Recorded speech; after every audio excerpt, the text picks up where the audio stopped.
एक गांव में एक बहुत पुरानी गुफा थी। उस गुफा के आसपास कोई भी जाने की हिम्मत नहीं करता था, क्योंकि गांव वालों का मानना था कि वह खूनी गुफा है। जो भी उस गुफा में जाता है वह फिर कभी लौट के वापस नहीं आता। फिर एक दिन की बात है। रामू जंगल में लकड़ियां काटने जाता है। वह लकड़ियां काट कर जंगल से वापस आ रहा होता है। तभी बहुत तेज बारिश शुरू हो जाती है। उसकी सारी कटी हुई लकड़ियां भीगने लगती हैं। अरे ये क्या? जब मैं सुबह निकला था तब तो बारिश के कोई आसार नहीं दिख रहे थे। अब अचानक ये बारिश कहाँ से शुरू हो गई? अब क्या करूं? तभी उसे एक गुफा दिखाई देती है। अरे यह तो वही खूनी गुफा है। इसमें तो जो जाता है वह कभी लौट के नहीं आता। अब मैं क्या करूं? इस गुफा में जाऊं या ना जाऊं? मेरे पास कोई दूसरा रास्ता तो है नहीं। एक काम करता हूँ, थोड़ी देर इस गुफा में रुक जाता हूँ। रामू उस गुफा के अंदर चल देता है।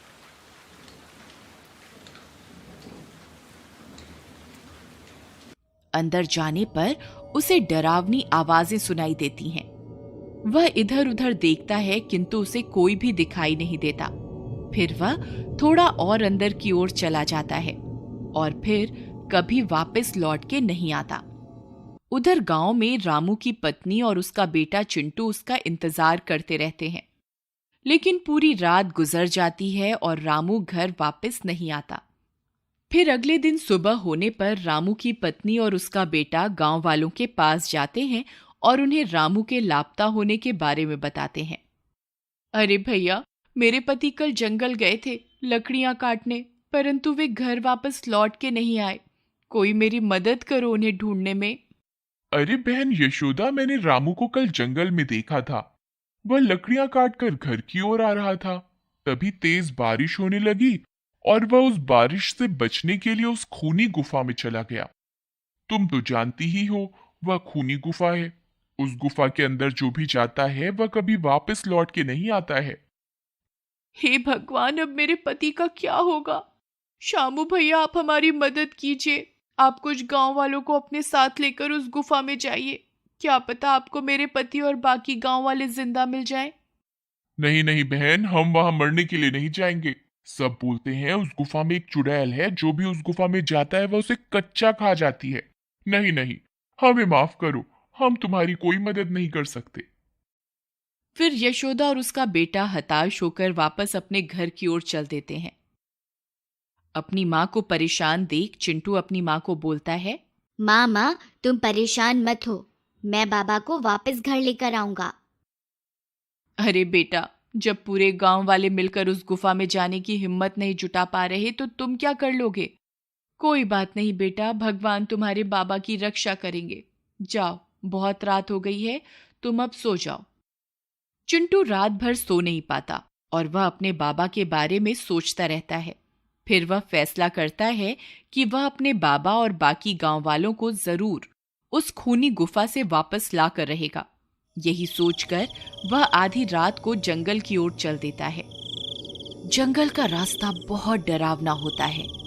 चिंटू को बहुत डरावनी डरावनी आवाजें सुनाई देती हैं, लेकिन वह बिना घबराए उस गुफा की ओर चलता जाता है। कुछ ही देर में वह उस गुफा में पहुंच जाता है। गुफा में पहुंचकर उसे वहां कोई भी गांव वाला दिखाई नहीं देता, सिर्फ डरावनी आवाजें ही सुनाई देती हैं। फिर वह हिम्मत जुटाकर गुफा में और अंदर की ओर जाता है। तभी अचानक उसके सामने एक चुड़ैल आ जाती है।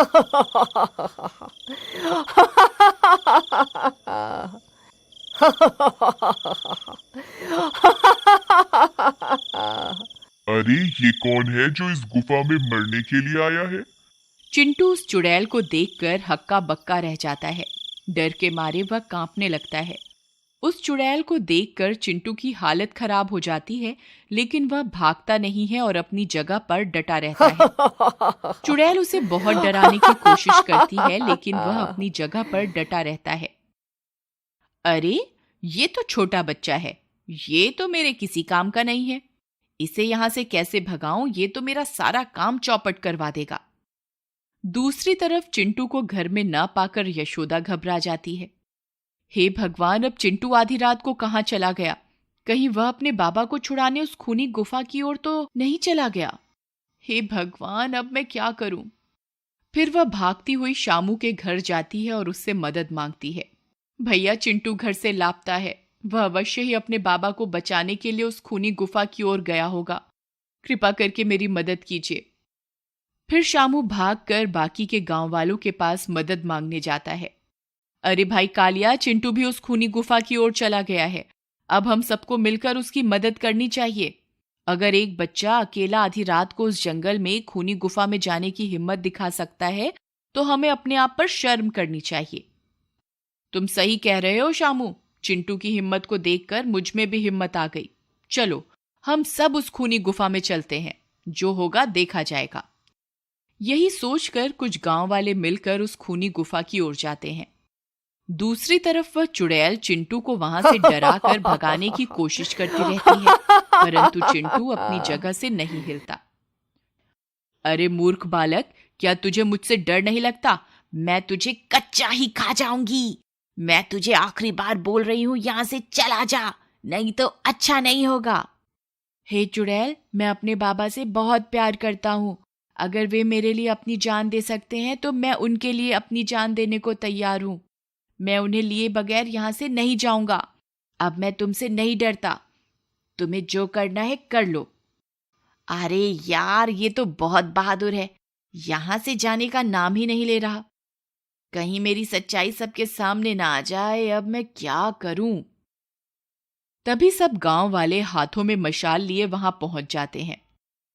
अरे बाप रे, यहाँ तो चुड़ैल है। अरे दैया रे दैया, भागो यहाँ से वरना ये चुड़ैल हम सबको खा जाएगी। सभी गांव वाले बहुत डर जाते हैं। अरे मूर्खों, डरो नहीं। देखो, चिंटू उस चुड़ैल के पास ही खड़ा है। अगर ये चुड़ैल को खाना होता तो अब तक ये चिंटू को खा चुकी होती। जरूर दाल में कुछ काला है। तभी सब गांव वाले चिंटू के पास जाकर उसके साथ खड़े हो जाते हैं। लगता है आज तुम सबकी मौत तुम्हें यहाँ खींच कर ले आई है। हे चुड़ैल, चिंटू की हिम्मत देखकर हम सब में भी तुम्हारा सामना करने की हिम्मत आ गई है। अब हम तुमसे नहीं डरते। तभी सब गांव वाले हाथों में मशाल लिए चुड़ैल की तरफ बढ़ते हैं। अरे ये क्या, ये सब तो मेरी तरफ ही आ रहे हैं। अब तो मुझे यहां से भागना ही पड़ेगा। अरे देखो देखो, ये चुड़ैल तो दुम दबाकर भाग रही है। लगता है ये कोई चुड़ैल नहीं है, जरूर दाल में कुछ काला है। चलो इसका पीछा करते हैं। सब गांव वाले चुड़ैल का पीछा करते हैं। तभी चुड़ैल का पीछा करते करते गांव वाले ऐसी जगह पहुंच जाते हैं जहां उन्हें बाकी के सारे गांव वाले मिल जाते हैं। वे सारे खुदाई का काम कर रहे होते हैं। वे लोग उन गांव वालों को अपनी ओर आता देख खुश हो जाते हैं और अपनी आप बीती बताते हैं। कालिया, अरे भाई घनश्याम, तुम सब लोग यहाँ खुदाई का काम क्यों कर रहे हो? और तुम सब लोग वापस गांव क्यों नहीं आए पिछले 2 महीनों से?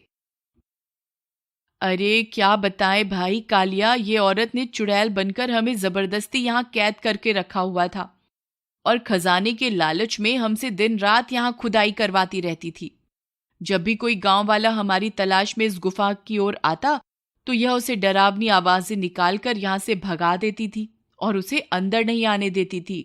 और जो कोई भी अंदर आ जाता था तो उसे भी कैद करके यहाँ खुदाई के काम में लगा देती थी।